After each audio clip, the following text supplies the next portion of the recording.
আসসালামু আলাইকুম। Electronics total সলিউশনসের পক্ষ থেকে সবাইকে জানাই আন্তরিক শুভেচ্ছা ও অভিনন্দন। সম্মানিত ভিউয়ার, দেখতে পাচ্ছেন আমার সামনে একটা এমপ্লিফায়ার কার্টন করা অবস্থায় আছে। এমপ্লিফায়ারটি পাঠিয়েছেন আমাদের কাছে আমাদের পুরাতন কাস্টমার বেতার মাইক সার্ভিস খন্দকার নাসর রবিন ভাই। আমাদের পুরাতন কাস্টমার, দেখতে পাচ্ছেন এমপ্লিফায়ারটি আমাদের কাছে আসছিল কিন্তু 3 মার্চ 2026। তো এটা মোটামুটি 3 মাস হয়ে যাচ্ছে। তো অনেকেই ভাই কাজ পাঠায় খুবই চাপ দেন। তো চাপ দেওয়া আসলে ঠিক না। কিছু কিছু কাজ আসলে পেন্ডিংয়ে রাখতে হয় এবং সময় সুযোগ বুঝে সেগুলো কাজ করতে হয়। তো এই কাজটাও তেমনই একটা কাজ। আপনাদেরকে একটু দেখাই কি এমপ্লিফায়ার। এটা হচ্ছে ব্যাক প্যানেল এবং সামনের পার্টটা যদি একটু দেখানোর চেষ্টা করি। দেখতে পাচ্ছেন এটা জেমি PL 1200 মডেলের একটি এমপ্লিফায়ার। তো এমপ্লিফায়ারটার ভিতরে কিন্তু ক্লাস টিডি। তো গতকাল আমরা একটা রিপেয়ার করেছিলাম, সেটা মার্টিনের ম্যাক্স পাওয়ারের। তো সেম সার্কিট এটার মধ্যেও আছে। এটা আমরা রিপেয়ার করব, রিপেয়ার করে আপনাদেরকে দেখাবো। এখন এটা সরাসরি আমরা SKB থেকে বের করে নিচ্ছি। বের করে নেওয়ার পরে আপনাদেরকে দেখাবো।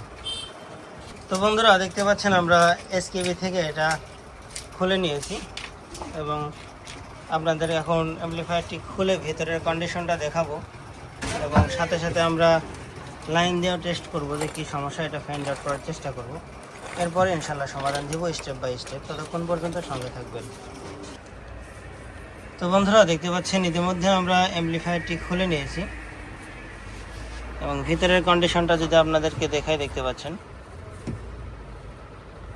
এই হচ্ছে ভিতরের অবস্থা।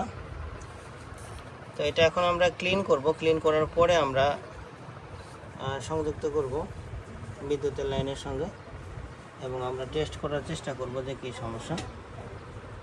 পরিশেষে আমরা এটা রিপেয়ার করব বন্ধুরা।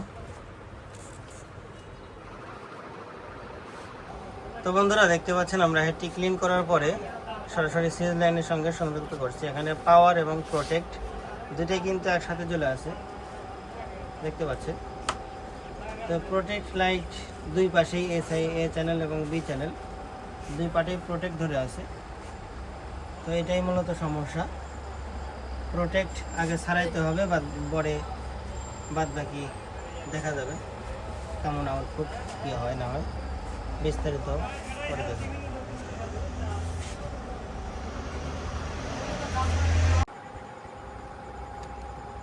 পরিশেষে আমরা জেমি PL 1200 প্রফেশনাল পাওয়ার অ্যাম্প্লিফায়ার বেতার মাইক সার্ভিসের কুমিল্লা থেকে আসা অ্যাম্প্লিফায়ারটি কমপ্লিট করে ফেললাম বন্ধুরা।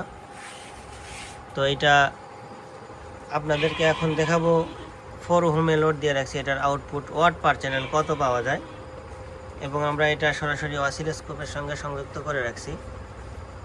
তো আপনাদেরকে যদি দেখানোর চেষ্টা করি, এখানে 2 নম্বর যে প্রুফটা আছে আমাদের অসিলোস্কোপের, এটা চ্যানেল 1 এর অডিও সিগন্যাল হিসেবে আমরা ব্যবহার করেছি এবং 4 নম্বর যেটা আছে এটা চ্যানেল 2 এর অডিও সিগন্যাল হিসেবে আমরা এখানে ব্যবহার করেছি এবং 3 নম্বর রেড যেটা দেখতে পাচ্ছেন এবং 1 নম্বর ইয়েলো কালারের যেটা, এই দুইটা হচ্ছে আমার স্টেপারের যে টিডি স্টেপারের যে লাইন, সেখানে আমরা প্রুফটা লাগিয়েছি। তো এখানে একটু বোঝার বিষয় আছে যে বিভিন্ন ধরনের যে অ্যাম্প্লিফায়ারের ক্লাস হয়ে থাকে, ক্লাসেস, যেমন class A, class AB, class D, class TD বা ক্লাস I, ক্লাস H। তো তেমনই এটা একটা ক্লাস TD অ্যাম্প্লিফায়ার। তো ক্লাস TD অ্যাম্প্লিফায়ার কীভাবে কাজ করে এটা একটু আপনাদেরকে উদাহরণ দিয়ে আমি বোঝানোর চেষ্টা করব। যেমন মনে করেন আমি হচ্ছে একজন রাজমিস্ত্রির হেড এবং ইনি ধরেন আমার সহকারী। তো আমি রাজমিস্ত্রির হেড, আমি ধরেন ইটের গাঁথনি করতেছি। তো আমি ওর কাছ থেকে যখন 5টা ইট চাইলাম, সে ইনস্ট্যান্ট আমাকে 5টা ইট দিয়ে আবার সে ফ্রি হয়ে আমার পাশে দাঁড়িয়ে থাকলো। তো এটাই হচ্ছে ক্লাস টিডির কাজ। সে সব সময় ফ্রি থাকে, সে কোনো সময় নিজের কাঁধের উপরে লোড নিয়ে থাকে না। কালেক্টরে বেশি ভোল্টেজ নিয়ে সে নিজের উপরে লোড বাড়িয়ে থাকে না। অনুরূপ ক্লাস AB বা ক্লাস H এই অ্যাম্প্লিফায়ারগুলো কি করে, যে আমি রাজমিস্ত্রির হেড, আমি ইটের গাঁথনি করতেছি, আমাকে সে সাপ্লাই দেওয়ার জন্য আমার 5টা ইটের চাহিদা, কিন্তু সে 50টা ইট নিজের কাঁধে নিয়ে আমার জন্য দাঁড়িয়ে থাকে। তো তাতে করে হয় কি যে সব সময় সে নিজের কাঁধে এই লোডটা নিয়ে থাকার কারণে সে তার উপরে অতিরিক্ত প্রেশার ক্রিয়েট হয় এবং সে নিজের শরীর থেকে ঘাম ঝরায়। তো এই অ্যাম্পলিফায়ারের ক্ষেত্রে সেটা হয় না। এর কালেক্টরে আমরা সর্বোচ্চ ভোল্টেজ পাই হচ্ছে 9 ভোল্ট, কিন্তু এখানে কিন্তু ট্রান্সফর্মার বা সাপ্লাই ব্যবহার করা হয়েছে 126 ভোল্টেজ, কিন্তু এখানে অডিও আউটপুটের ক্ষেত্রে মাত্র ট্রানজিস্টর ব্যবহার করা হয়েছে 8 পিস, আর 2টা ড্রাইভার হিসাবে কাজ করে। টোটাল 5 পেয়ার ট্রানজিস্টর এখানে ব্যবহার করা হয়েছে, কিন্তু এত অল্প ট্রানজিস্টরেও এত হাই ভোল্টেজ ব্যবহার করার পরেও এটা কিন্তু তুলনামূলক হিট হয় না বললেই চলে। তো এটার মূল কারণই হচ্ছে এটা। তো যখন আমি ভলিউমটা আপ করি এবং আমার সাউন্ডের যে চাহিদা, সেই চাহিদা অনুযায়ী কিন্তু ইনস্ট্যান্ট যেরকম স্পিকারের সাউন্ডটা ওঠানামা করে, এরকমভাবে এই ডিসি ভোল্টেজটাও ওঠানামা করে। তো এটা একটু আপনাদেরকে সরাসরি অসিলোস্কোপে দেখাবো যে আমরা কত ওয়াট আউটপুট পাচ্ছি পার চ্যানেলে। আমরা মিক্সার থেকে এটা ভলিউমটা আপ করতেছি। বন্ধুরা দেখতে পাচ্ছেন আমাদের ডিজিটাল ওয়াট মিটারের দিকে আপনারা খেয়াল করেন পার চ্যানেল কত ওয়াট আউটপুট পাই। দেখতে পাচ্ছেন বন্ধুরা 1983 ভোল্ট কিন্তু পার চ্যানেল আউটপুট পেয়ে যাচ্ছি আমরা ক্লিন পাচ্ছি কিন্তু 1300 ওয়াট পর্যন্ত। সেটের মডেল কিন্তু 1200 এবং ক্লিন পাচ্ছি আমরা 1300 ওয়াট পর্যন্ত, যথেষ্ট ভালো আউটপুট পাওয়া যাচ্ছে। তো ক্লাস টিডি অ্যাম্পলিফায়ারগুলো খুবই পাওয়ারফুল হয়ে থাকে এবং সাউন্ড খুবই শ্রুতিমধুর হয়ে থাকে।